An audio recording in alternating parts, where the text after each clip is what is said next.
Assalamualaikum warahmatullahi wabarakatuh. Alhamdulillah Alhamdulillahilladzi bi ni'matihi tatimmus shalihat wa bi fadlihi tatanazzalul khairat wal barakat wa bi taufiqihi tatahaqqaqul maqasid wal ghayat alladzi hadana li hadha wa ma kunna linahtadiya laula an hadana Allah. Asyhadu an la ilaha illallah wahdahu la syarika lah wa asyhadu anna Muhammadan abduhu wa rasuluh. Allahumma salli wa sallim wa barik ala sayyidina wa habibina wa uswatina wa qudwatina wa qurrati a'yunina Muhammadin sallallahu alaihi wasallam wa ala alihi wa ashabihi wa man sara ala nahjihi wa man jahada haqqa jihadihi wa man tabi'ahum bi ihsanin ila yaumiddin. Allahumma la sahla illa ma ja'altahu sahla wa anta taj'alul hazna idza syi'ta sahla. Ma'asyiral muslimin wal muslimat, hafizakumullah taala. Alhamdulillah, pada kesempatan pagi hari ini Allah tabaraka wa taala memberikan kenikmatan kepada kita. Kenikmatan untuk kita bisa bangun dari tempat tidur kita, karena sebagian di antara mereka tidak sanggup untuk bangun dari tempat tidur mereka, baik karena tidak memiliki kemampuan ataupun tidak memiliki kemauan. Maka Allah subhanahu wa ta'ala berikan kepada kita dua perkara, yaitu kemampuan untuk bisa bangun dari tempat tidur kita, dan diberikan kemauan untuk bisa bangun mendatangi masjid-masjid Allah. Maka ini merupakan satu kenikmatan yang sangat besar, nikmat yang harus kita syukuri, sebagaimana doa di dalam ketika kita bangun tidur, alhamdulillahilladzi ahyana ba'dama amatana wa ilaihin nusyur. Karena sesungguhnya kenikmatan hidup merupakan kenikmatan yang sangat besar. Nikmat hidup merupakan nikmat yang banyak di antara manusia melupakan kenikmatan ini. Banyak di antara manusia tidak sadar betapa besarnya nikmat kehidupan, sehingga para ulama memberikan nasihat, yabna Adam, innama antal ayyam wa idza dhahabal yawm dhahaba ba'du. Rasulullah alaihi salatu wassalam juga menyampaikan, sesungguhnya dua nikmat yang banyak di antara manusia tidak pandai bersyukur atasnya. Salah satunya di antara nikmat kehidupan. Nikmatani maghbunun fihima katsiru minan nas, as-sihhatu wal faragh. Dua nikmat yang banyak di antara manusia tidak pandai bersyukur padanya. Salah satunya adalah nikmat kehidupan. Karena dengan kita hidup, kita bisa menambah amal kebaikan, bisa memperberat timbangan amal soleh kita kelak di yaumul qiyamah. Dengan nikmat hidup, kita bisa menyelesaikan urusan-urusan kewajiban-kewajiban, amanah-amanah yang belum kita tunaikan. Dengan nikmat hidup, kita bisa melunasi utang-utang kita, dan dengan nikmat hidup, kita bisa beristighfar dan bertaubat kepada Allah tabaraka wa ta'ala. Maka inilah nikmat kehidupan yang banyak orang melalaikan, betapa besar nikmat kehidupan tersebut. Maka Rasulullah alaihi salatu wassalam mengingatkan kepada kita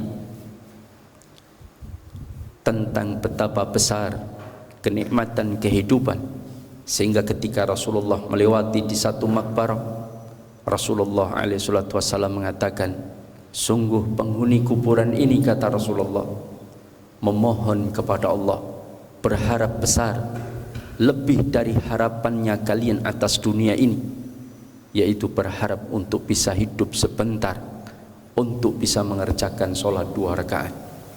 Maka 2 rakaat sunnah itu lebih diinginkan dari mereka yang telah wafat daripada keinginan kita untuk mendapatkan dunia yang penuh dengan kenikmatan ini, tetapi fata morgana.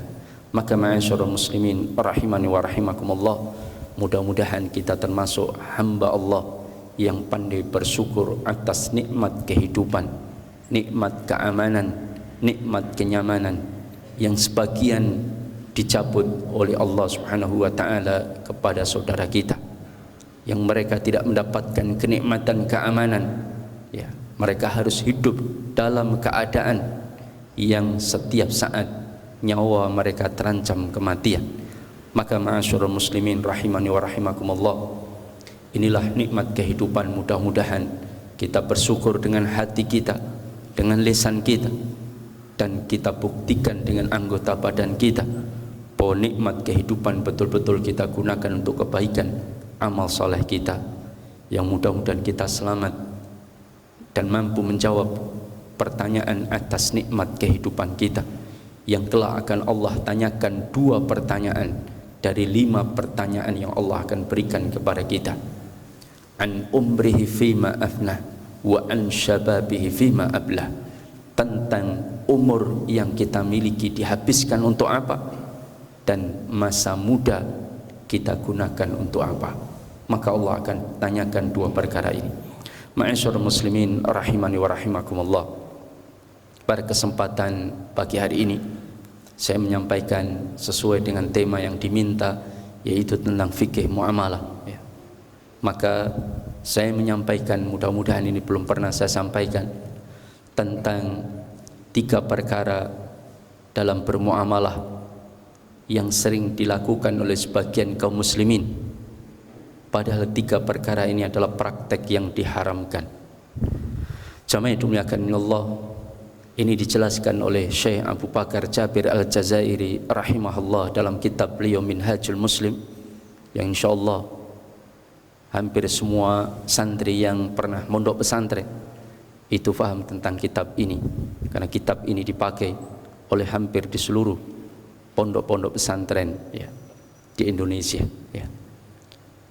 Dalam penjelasan beliau fi bayani anwa'i minal buyu al-mamnu'ah, beberapa praktek yang dilarang di dalam praktek jual beli, ya. Karena kalau kita berbicara tentang jual beli, maka yang kita bicarakan adalah praktek yang dilarang, bukan praktek yang dibolehkan. Karena kaidah yang berjalan untuk muamalah, ya, para ulama menyebutkan al-aslu fil muamalati al-ibaha hatta yadulla dalilu ala tahrim. Praktek yang pertama yang saya sampaikan yaitu praktek jual beli dari satu barang yang belum diserah terimakan, ya. Beliau menjelaskan yang pertama dari praktek yang dilarang, ya, bai'us sil'ah qabla qabdiha, menjual belikan barang yang belum diserah terimakan. Maka apabila kita membeli satu barang, maka tidak boleh kita menjual barang tersebut kecuali barang yang kita beli sudah diserah terimakan. Dari hadis yang disampaikan oleh Ibnu Umar radhiyallahu taala anhuma tentang praktek yang dilarang Rasulullah alaihi salatu wassalam, ya, di mana Rasulullah sallallahu alaihi wasallam mengatakan, idza ishtaraita syai'an fala tabi'hu hatta taqbidha, jika engkau membeli sesuatu, kata Rasulullah, jangan langsung engkau jual kecuali sesuatu itu sudah diserah terimakan. Ini adalah praktek yang dilarang. Kenapa sesuatu yang kita beli tidak boleh kita jual langsung kecuali sudah diserah terimakan, ya.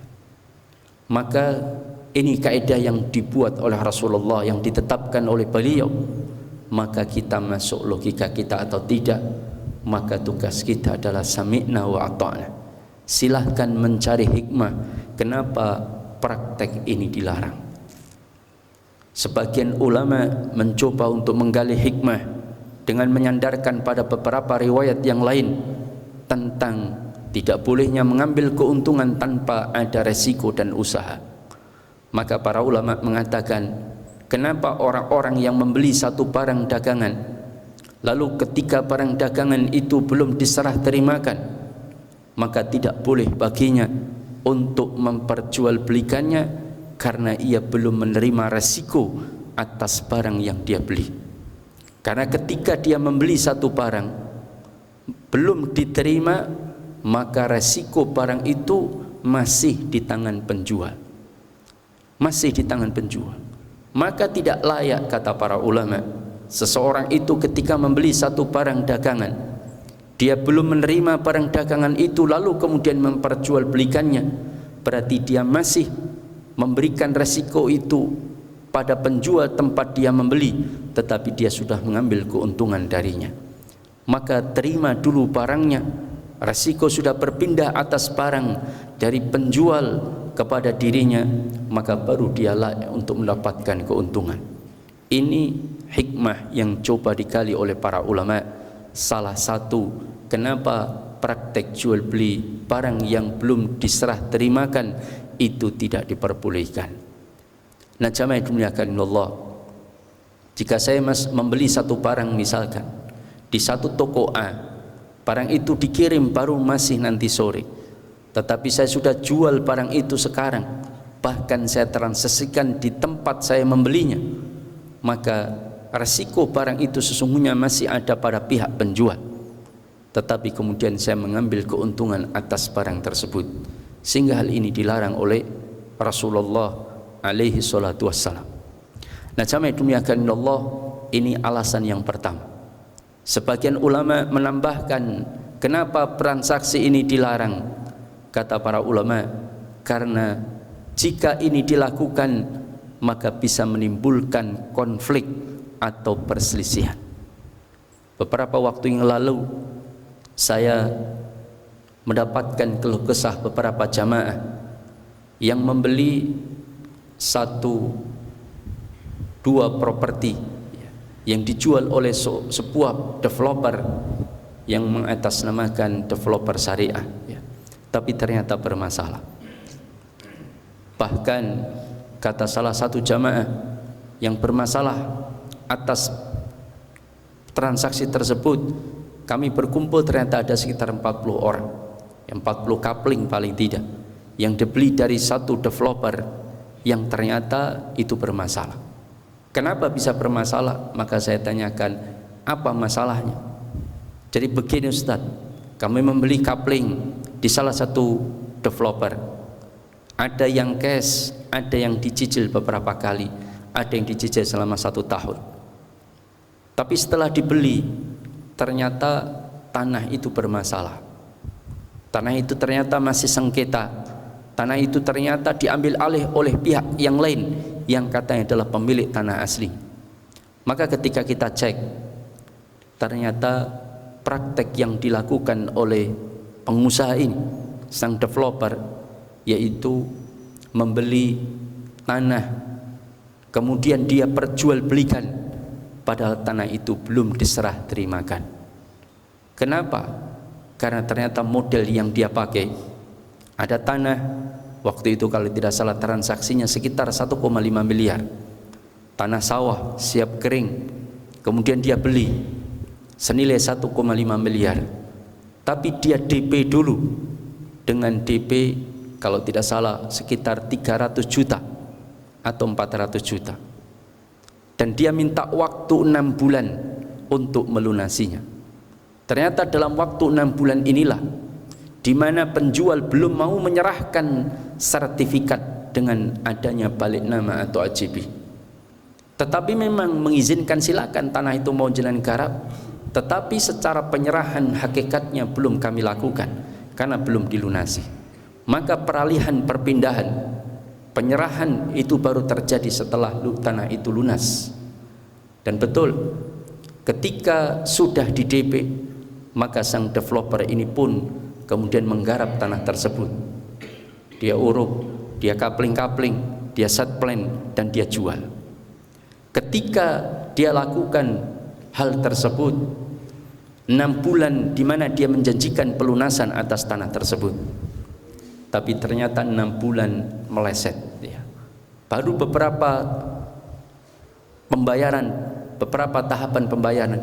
Pertama dengan DP 300, dengan tambahan lagi 200, ternyata selama 6 bulan dia tidak mampu untuk melunasinya, maka si pemilik tanah kemudian membatalkan atas transaksi yang terjadi karena dianggap waktu pelunasan tidak dia tepati, maka transaksi dibatalkan dan tanah pun diambil alih.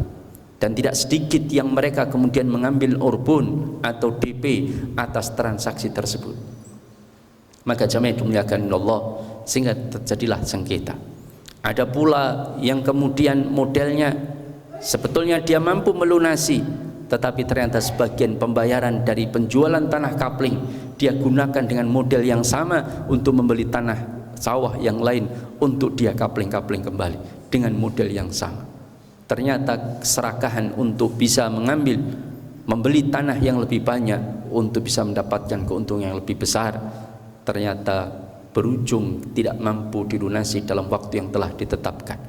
Maka terjadilah masalah. Maka Ustadz, apakah boleh menjual belikan barang yang belum lunas atau menjual belikan barang yang belum dibayar sekalipun? Maka kata para ulama, tidak mengapa. Tidak ada persyaratan seseorang membeli barang itu harus lunas baru boleh dia perjualbelikan. Contoh misal, saya membeli sebuah laptop dengan cara utang. Saya niat untuk memiliki laptop untuk saya pakai. Saya beli di tempat kawan misalkan, di satu konter. Lalu kawan saya mengatakan, Ustadz bawa dulu laptopnya, bayarnya kapan-kapan tidak apa-apa, 2 bulan lagi juga tidak apa-apa, tapi maksimal 3 bulan Ustadz. Siap, kata saya. Maka laptop itu sudah saya beli, tapi dengan cara utang, bayarnya 2 bulan lagi. Laptop sudah diserahkan kepada saya, sudah saya bawa pulang. Ternyata seminggu kemudian saya butuh duit. Saya tidak melakukan tawarruk. Tawarruk itu membeli barang dengan cara tidak tunai, baik ajal maupun taksid, terhutang maupun kredit, utang dengan cara kredit. Tetapi niat saya bukan untuk mendapatkan barang itu, tetapi untuk mencari uang cash. Ya. Kan ada model seperti ini. Saya kulaan barang, saya beli dengan cara tidak tunai, artinya tempo ataupun kredit. Tetapi niat saya bukan untuk mencari barang tersebut, memanfaatkan, bukan, tapi untuk mencari uang cash.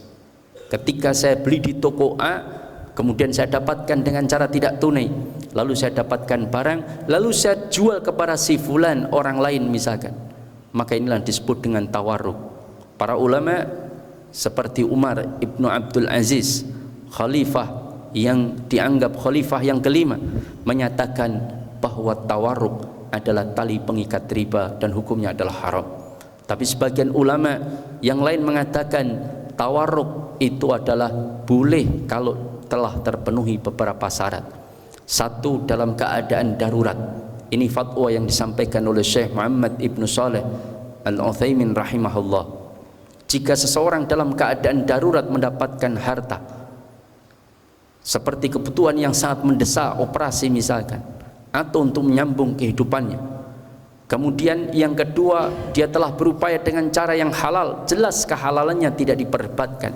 Dengan cara utang misalkan dia tidak mampu mendapatkan, dengan cara menjual aset, tidak ada aset yang bisa dia jual dalam waktu cepat misalkan, maka dia pun dibolehkan untuk melakukan tawarruk, tapi tidak boleh praktek inah, ya.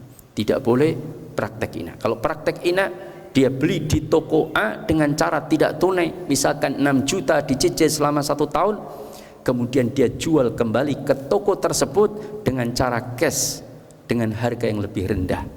Ini adalah utang piutang yang dikamuflase dengan jual beli, dan inilah praktek inah. Nanti kita sebutkan praktek ini kalau waktu memungkinkan. Nah, jamaah dimuliakan Allah, ini adalah jual beli yang dilarang, di mana tawarruk ini ya, diperselisihkan oleh para ulama. Kalau inah, ulama sepakat keharamannya, tapi kalau tawarruk ini diperdebatkan apakah boleh atau tidak. Nah, dia tidak melakukan tawarruk, tapi betul-betul butuh barang itu. Tapi satu ketika dia ingin jual karena ada kebutuhan, maka bolehkah dia menjual padahal barang itu belum dibayar sama sekali? boleh kata para ulama, karena barang itu sudah diserah terimakan. Justru yang tidak boleh, meskipun dia membeli barang dengan cara lunas, sudah lunas itu barang, tapi belum dia terima, ini tidak boleh diperjualbelikan. Harus dia serah terimakan dulu, baru boleh dia memperjualbelikannya. Ini aturan yang ditetapkan oleh baginda Rasulullah sallallahu alaihi wasallam. Idza ishtaraita syai'an fala tabi'hu hatta taqbidha. Jika engkau membeli sesuatu barang, jangan kau jual kecuali barang itu sudah diserah terimakan. Nah, ini praktek yang pertama. Kenapa praktek ini dilarang? Karena pembeli ketika ingin mendapatkan keuntungan tidak mau menanggung resiko atas barang tersebut, tapi ditanggungkan kepada penjual yang pertama. Yang kedua, karena khawatir terjadi perselisihan jika praktek itu dilakukan. Dan ini benar, saya pernah punya tetangga menjual rumahnya senilai 2,5 miliar. Ketika ditawar-tawarkan, bahkan saya ikut menawarkan, tapi nggak laku pada saat itu.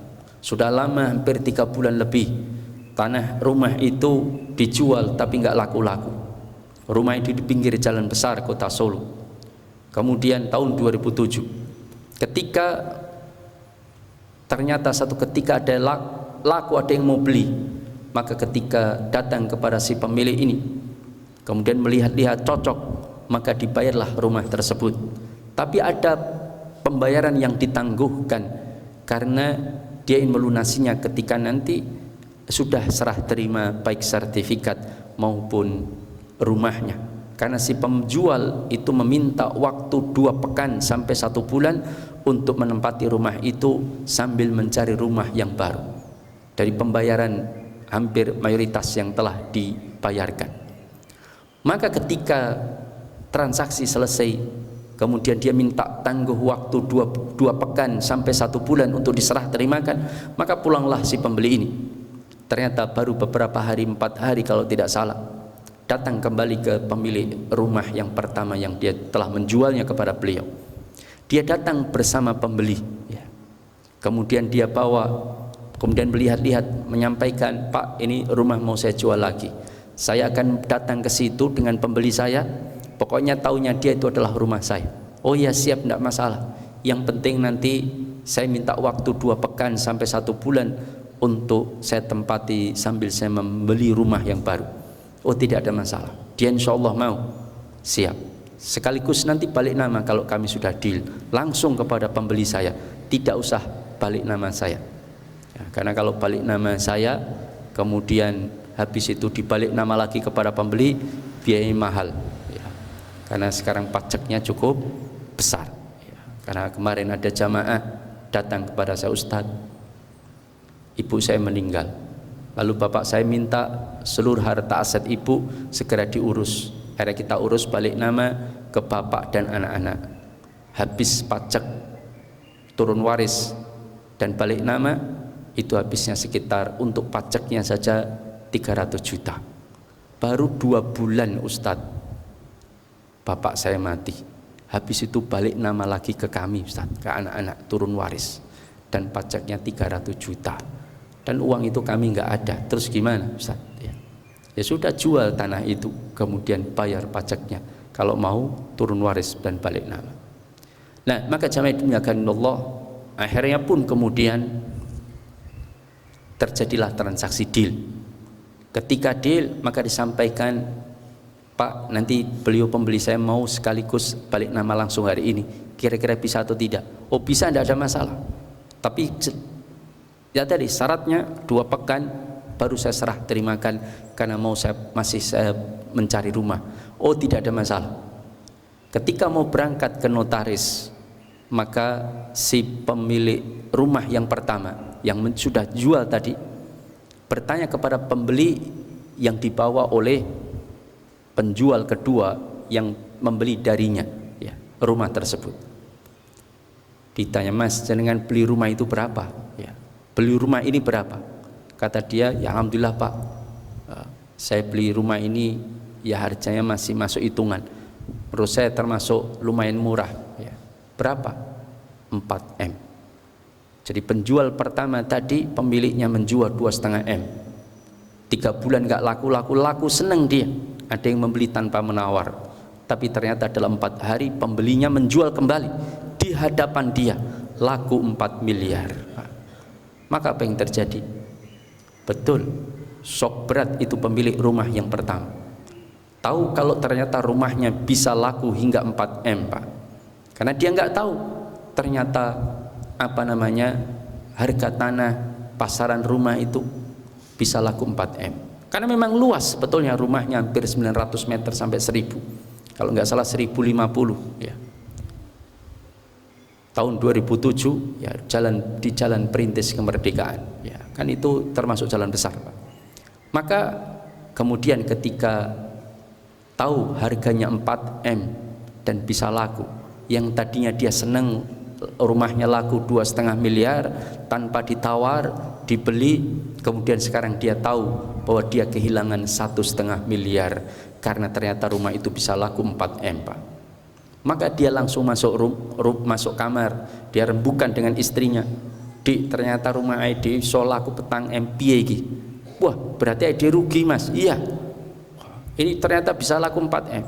Akhirnya terjadilah keputusan uang pembayaran beberapa hari yang lalu dikembalikan kepada si pembeli yang telah menjual lagi dengan harga 4 M ya. Betul, Pak. Dan itu kasus itu cukup terkenal di kampung kami ya, di jalan tersebut, karena saya kebetulan dulu saya tinggal di depan persis rumah tersebut. Ya, kami warga mendengar percekcokan ya, bahkan mau adu jotos, Pak ya. Gara-gara apa? Karena si pemilik pertama membatalkan pada sudah dibayar. Ya. Karena merasa dia kehilangan 1,5 miliar, Pak.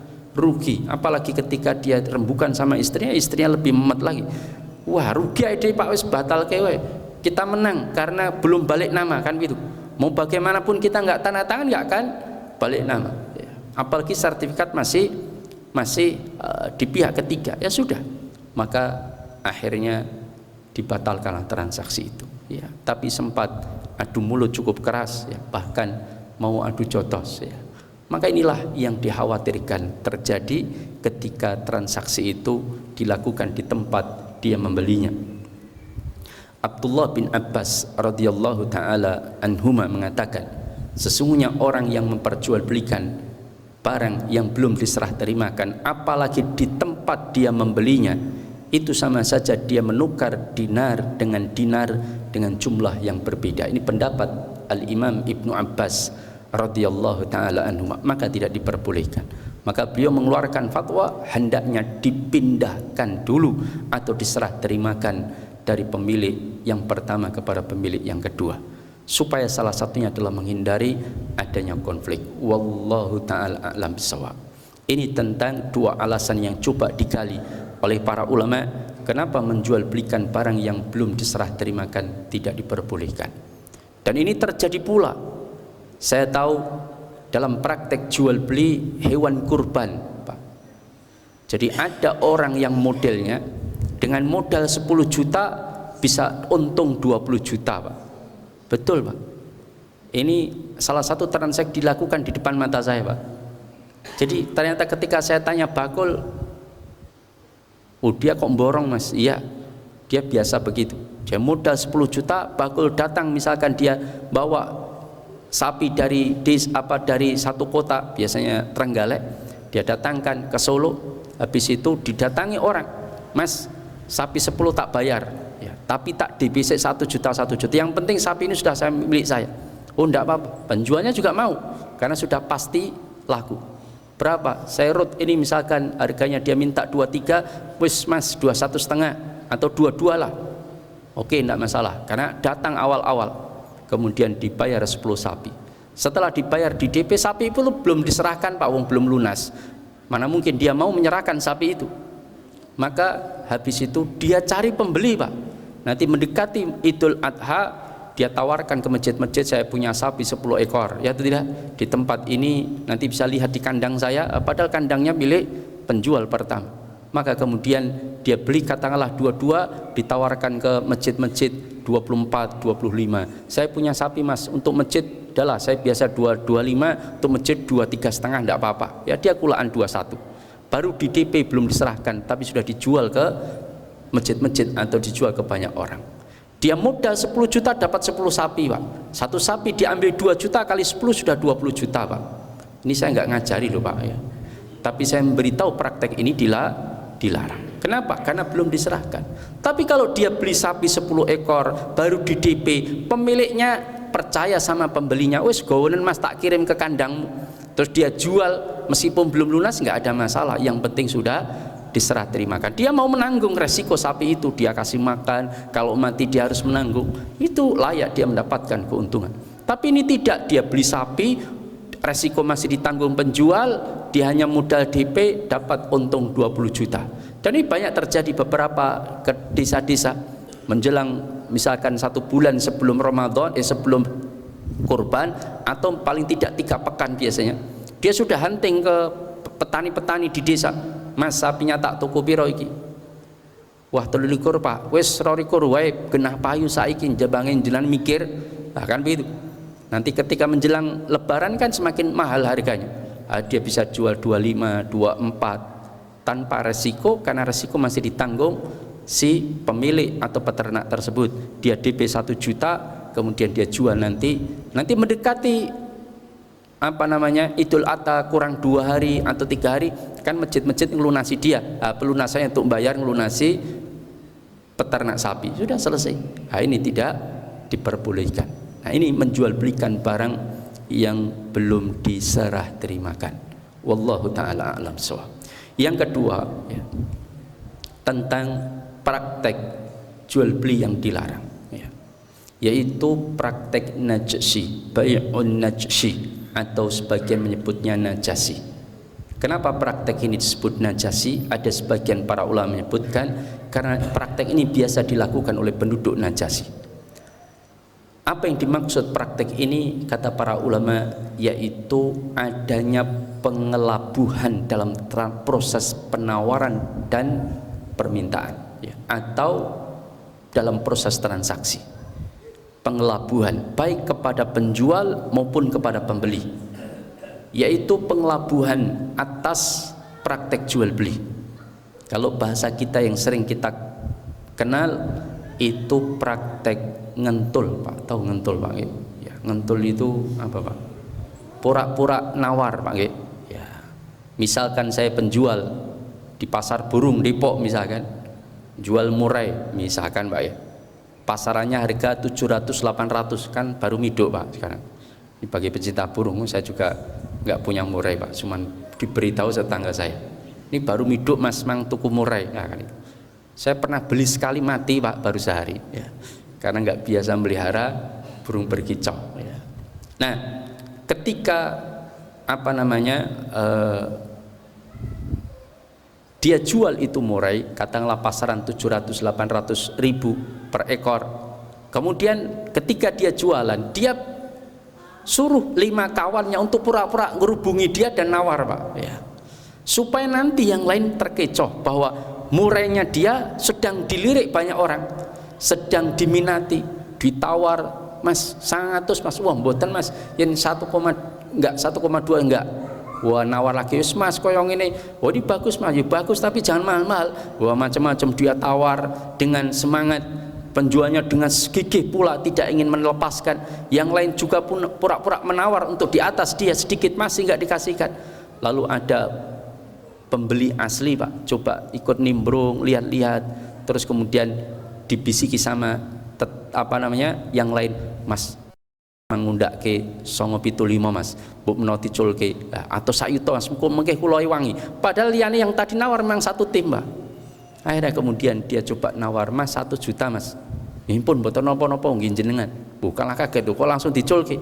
Akhirnya dilepaskan bagi dia, dia dapat, padahal pasarnya cuma 800 atau 900 ribu. Ini contoh praktek yang tidak diperbolehkan. Itu kalau bahasa kita ngentul pak.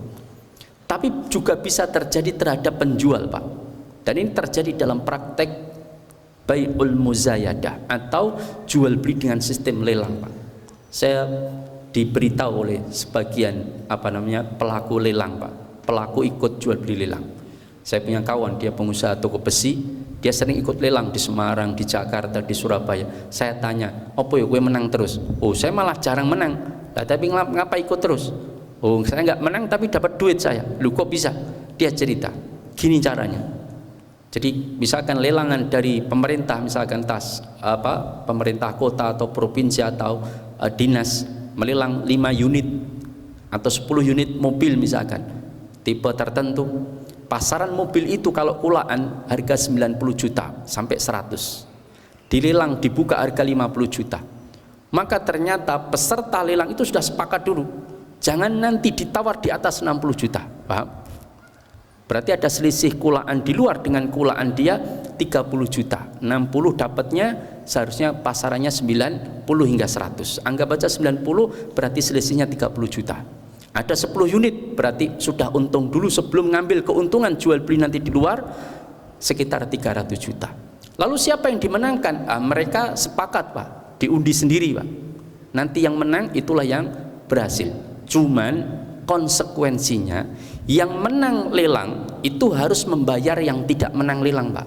Caranya, misalkan tadi ada selisih keuntungan 30 juta, 30 juta kali 10 berarti kan ada keuntungan tersendiri dari selisih harga itu sekitar 300 juta. Maka 300 juta dibagi 2, 150 juta menjadi keuntungan pemenang lelang dan 150 juta harus dibayar pemenang lelang untuk dibagi kepada yang tidak menang lelang. Kalau di situ ada sekitar 30 orang yang ikut lelang, maka 30 orang itu mendapatkan 150 juta dibagi di antara mereka. Sehingga tidak menang lelang tapi dapat duit terus. Ini pengelabuhan terhadap penjual dengan sistem lelang. Ini juga tidak boleh. Syekhul Islam Ibnu Taimiyah mengatakan haram praktek seperti ini kecuali jika sepakat itu hanya sebagian saja. Beberapa orang sepakat, "Mas, jangan dinaikkan ya, sekitar ini kita rugi terus, jualnya susah." Nah, maka ini baru dibolehkan. Tapi tidak sepakat seluruhnya. Masih ada kemungkinan orang untuk menaikkan. Tetapi kalau sepakat semuanya, ini tidak diperbolehkan dalam lelang seperti ini. Ini namanya menjatuhkan atau merugikan dari pihak pelaksana lelang. Nah, contoh praktek najsi yang dilarang di dalam Islam, kata para ulama, salah satunya Syekh Utsaimin mengatakan, yaitu jual beli dengan kedok diskon, Pak. Jual beli dengan kedok diskon. Dan ini terjadi di mal-mal. Apa? Salah satunya yaitu orang menjual barang, misalkan pakaian atau herbal misalkan dijual dengan 100.000 diskon 15%, pas pameran dinaikkan jadi 60%. Boleh nggak, Pak? Boleh. Tapi sebelum dinaikkan diskonnya harganya dirubah, Pak. Dari 100.000 jadi 175, baru didiskon 60%. Promo besar-besaran hari kemerdekaan. Padahal jatuhnya sama, Pak, dengan tidak ada promo. Berarti promo itu penipuan, Pak. Artinya itu pengelabuhan terhadap para konsumen. Konsumen itu kalau harga barang mahal, diskonnya besar, itu tertarik, ya atau tidak? Iya. Saya pernah kena prank, Pak, ya. Kena prank itu apa ya? Kapusan dengan kedok diskon, Pak. Saya tuh datang di satu mall, Pak, pas pameran, ya, di Goro nih, ya. Satu pameran. Saya masuk di sana. Saya niatnya itu mau beli baju koko, Pak, baju putih, karena ada pameran baju dan sebagainya. Ternyata ada orang yang ikut standnya itu dia jual kompor listrik, Pak. Ya. Kompor listrik. Saya nggak tahu jenengan ikut kena prank atau tidak. Ya. Kompor listrik. Waktu itu ditawarkan, "Mas, kompor listrik, Mas." Saya lihat, dia demokan. Berapa? 4,5. Mahal banget, Mas. Tapi ini bagus, Pak. Ini bisa listrik tanpa gas, macam-macam, irit dan sebagainya. Maka, tapi ada diskonnya, Pak. Ini ada diskon, Pak. Dan diskonnya milih, silahkan.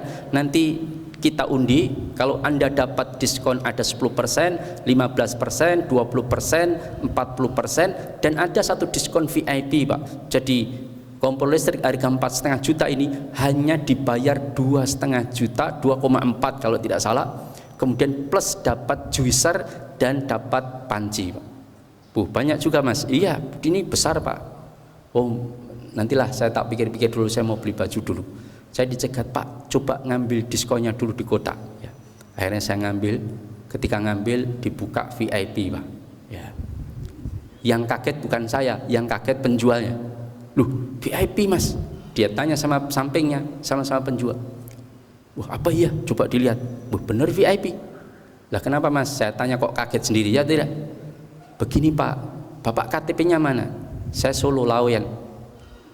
Waduh, begini Pak, sebetulnya VIP itu seharusnya sudah habis. Karena setiap satu wilayah, Laweyan, Wonogiri, Sragen, Boyolali, kemudian Sukoharjo, itu Karanganyar, semua sudah dapat Pak. Itu satu wilayah oleh perusahaan hanya diberikan satu orang. Kalau satu orang sudah dapat, maka yang lain tidak bisa dapat. Nah ini seharusnya sudah habis, ini kok masih ada? Tapi yang jadi nggak bisa Pak, coba ambil lagi aja yang lain supaya siapa tahu di bawahnya itu ada 40%. Yang satu protes, loh Mas Yuraiso Mas, bapaknya ini dapat kok, masa nggak dapat? Ya wis kita telepon bosnya, ditelepon bosnya, bos begini-begini, yuk coba kasihkan saya. Pak mohon maaf Pak, ini kesalahan kami, tapi tidak apa-apa, ini kesalahan kami betul, tapi kita rugi tidak apa-apa, karena jenengan sudah dapat, ya sudah kita berikan diskon tersebut. Akhirnya saya disampaikan, Mas disalami saya, mimpi apa jenengan Mas tadi malam, kok bisa bos saya bisa ngasih diskon VIP lagi? Wah saya nggak ngimpi apa-apa Mas, saya bilang. Kemudian tapi saya pikir-pikir dulu ya, Pak kalau ditinggalkan nanti nggak dapat lagi Pak diskonnya. Nggak apa-apa, ya sudah nanti pokoknya Bapak keluar dari mall ini berarti sudah nggak dapat. Ya nggak masalah, saya pikir-pikir dulu. Saya keliling, saya ketemu ponakan saya tanya, aku itu diskon VIP gini-gini, ada juicernya dan sebagainya. Oh juicer larang loh Le, kata dia. Wis dijikuk wae. Akhirnya saya ambil Pak. Saya bayar itu 2,4 juta lewat ATM. Kemudian saya ambil dulu, kemudian saya bayar. Selesai saya bawa pulang Pak. Juicernya saya kasihkan ibu saya, baru 2 minggu kobong Pak di sana. Juicernya itu kobong, rusak. Saya mau balikkan ke perusahaannya untuk dapat ganti karena garansi. Itu saya sempat cari tempat penjualannya belum ketemu Pak. Kemudian belum jadi. Seminggu kemudian saya datang ke rumah kakak saya. Waktu itu saya izin untuk masuk kamar mandi. Ternyata kakak saya yang laki-laki itu baru masak. Ketika saya datangi, lagi masak apa Mas? Masakan biasa. Kemudian kowe nganggo kompor listrik juga? Oh iya lah ngopo? Tuku piro ki apik men? Ya, jauh lebih bagus dari punya saya Pak. Karena mereknya terkenal, kalau jenengan lampu itu paling terkenal Pak mereknya. Lah itu mereknya itu Pak. Aku tuku mereknya rangen iki larangi 2,5 juta. Kowe tuku 2,5 juta kata kakak saya. Lah kowe tuku piro? 800 Pak. Ya. Bayangkan Pak, jauh lebih bagus kualitas 800. Saya tanya, pas diskon Mas? Ora diskone 800. Ya salam. Ora diskon 800 ya. Saya diskon 2,5 juta Pak. Ya. Yaitu bonus Pak, tapi kobong punan Pak. Lah maka wah ternyata saya cek, saya pernah ujikan ini ke jamaah, ada nggak di sini yang dapat kompor listrik dengan model begini-begini? Saya ujikan pernah di Masjid Al-Hadi Karanganyar Jaten itu, di sekolah Al-Hadi. Maka ternyata ada 5 orang ngacung ibu-ibu. Saya Ustadz loh, sing ngacung bingung loh, kok ya itu Mbak? Jarine sak wilayah siji, aku yo mbok kok jarine yo podo. Ternyata itu 5 baru sak Karanganyar, baru yang datang di pengajian Pak, belum yang tidak datang. Ternyata isinya VIP semua Pak memang. Ya. Supaya Pak itu mengecoh, ya. Seolah-olah harganya mahal, kualitasnya bagus, terus sedang dapat diskon, mujur Pak, jane ajur Pak. Ya, maka ini tidak benar. Ini contoh kedok diskon yang tidak diperbolehkan. Karena sudah 5:30 Pak ya, mungkin dua saja dulu. Tapi yang satu sebenarnya inah, dan inah sudah saya singgung tadi yang awal. Mudah-mudahan 3 perkara ini bisa kita pahami, dan ini merupakan praktek yang dilarang, dan mudah-mudahan kita semuanya bisa menghindarinya. Barangkali ada yang mau bertanya, dapat hadiah 2 buku Pak ya. Ada 2 buku betul ya. Hadiahnya Muslim Bukan Individualis, karangan Amru Khalid ya. Ada yang mau bertanya? Bertanya atau ditanya? Oh monggo silahkan.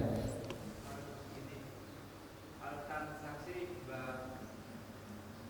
Mbak Deng transaksi dua harga. Ya, ketika para ulama menjelaskan tentang bai'ataini fi bai'atin, dua transaksi dalam satu transaksi, yang diriwayatkan oleh Imam At-Tirmidzi, itu sebagian para ulama menjelaskan termasuk mendring, Pak. Mendring itu transaksi dengan dua harga tapi tanpa menetapkan salah satunya, paham ya? Tapi sudah terjadi transaksi. Contoh, ini biasa kalau di Jakarta itu ada mendring, Pak. Mendring itu kota-kota besar biasanya. Ada biasanya penjual, bapak-bapak penjual kompor, penjual magicom, menjual tremos gitu kan. Itu dia biasa mengkreditkan dan mengcashkan. Lalu ada ibu-ibu, "Mang, saya beli satu tremos sama panci, bayarnya gampang." Oh ya, ambil. Transaksi sudah terjadi, Pak. Dia tahu harga tremos katakanlah 200.000, kemudian magicom harganya 400, dia ambil dua. Dah, saya ambil dulu, bayarnya gampang nanti Bu, ya besok saya datang sini lagi. Tapi tanpa ditetapkan dia itu mau kredit atau cash, paham?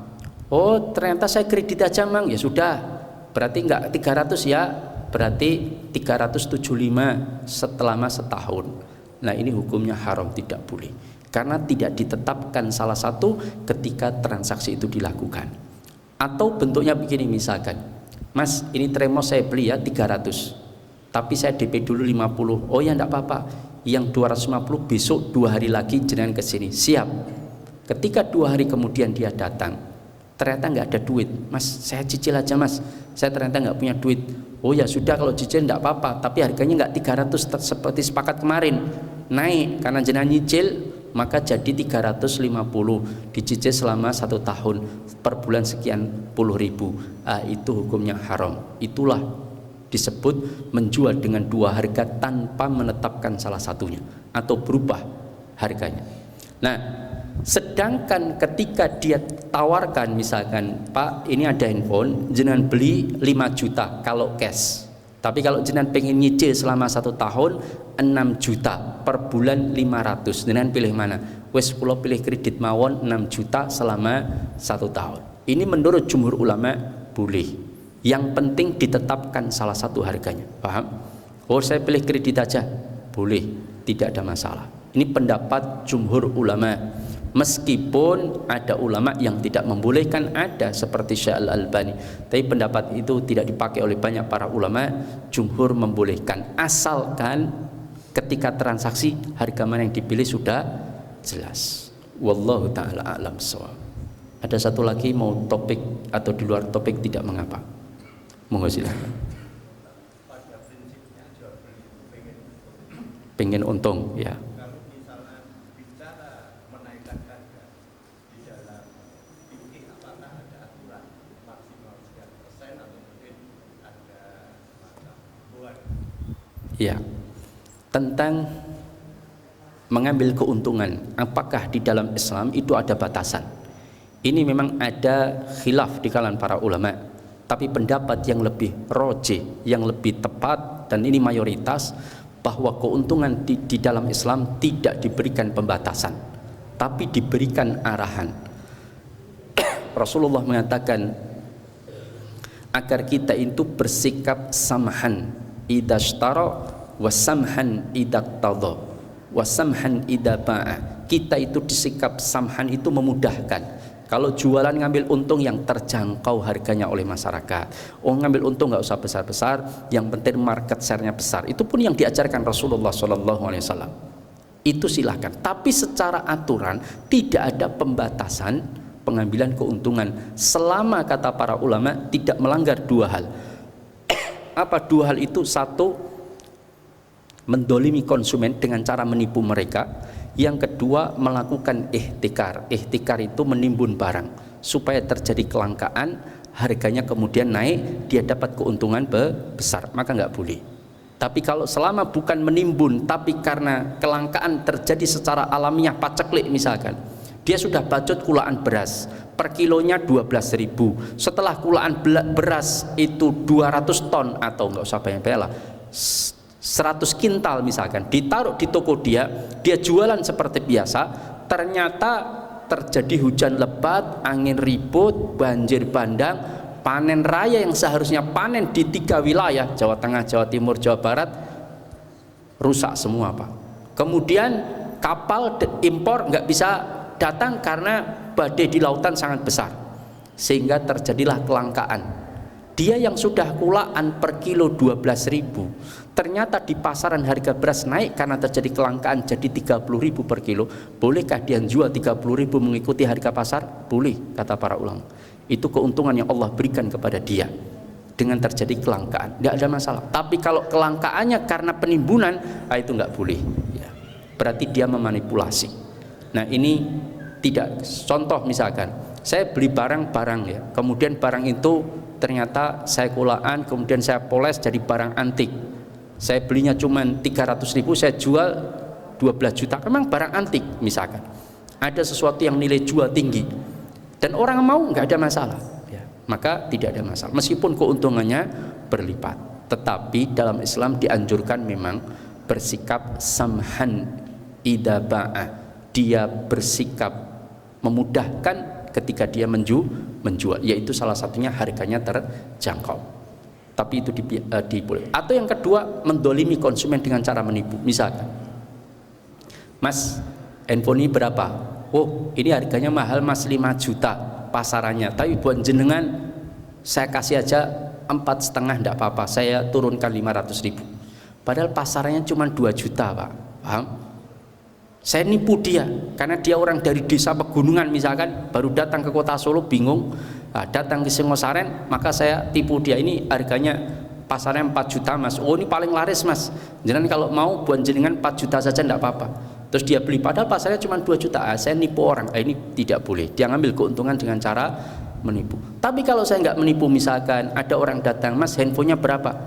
Yang ini. Mohon Mas, ini tinggal 1, nyarinya agak sulit, saya nggak jual. Ini pasarnya 3 jutaan kalau jenengan mau beli. Udah tak beli aja Mas. Oh enggak saya jual. Ini tinggal 1 untuk saya, untuk diri saya saja. Jangan beli tempat lain, mudah-mudahan masih ada. Wah capek Mas, pegel. Saya ini aja tak beli. Oh enggak Mas, enggak saya jual. Dah berapa jenengan tak bayar? Saya capek Mas muter-muter. Di Singosaren ada, kalau jenengan mau beli di sana aja. Oh enggak, saya mau beli di sini aja. Kalau jenengan mau 6 juta Mas, ya. Padahal pasarnya cuma 3 juta. Karena barangnya tinggal 1 ini barang kesayangan saya. Kalau jenengan mau 6 juta, pun enggak apa-apa tak bayar. Kalau nggih kesel gembel duit kakean misalkan. Mau bayar 6 juta. Boleh enggak? Boleh. Paham? Enggak ada batasan dalam pengambilan keuntungan. Wallahu ta'ala alam. Barangkali ini yang bisa sampaikan karena sudah 5:30 dan sudah syuruk. Mudah-mudahan Allah tabaraka wa ta'ala memberikan kemudahan kepada kita, dan mudah-mudahan kita dijauhkan dari harta yang tidak halal. Allahumma kfina bihalalika an haramik wa aghnina bifadlika amman siwak. Demikian dari sampaikan. Subhanallahumma bihamdika asyhadu an la ilaha illa anta astaghfiruka wa atubu ilaik. Assalamualaikum warahmatullahi wabarakatuh.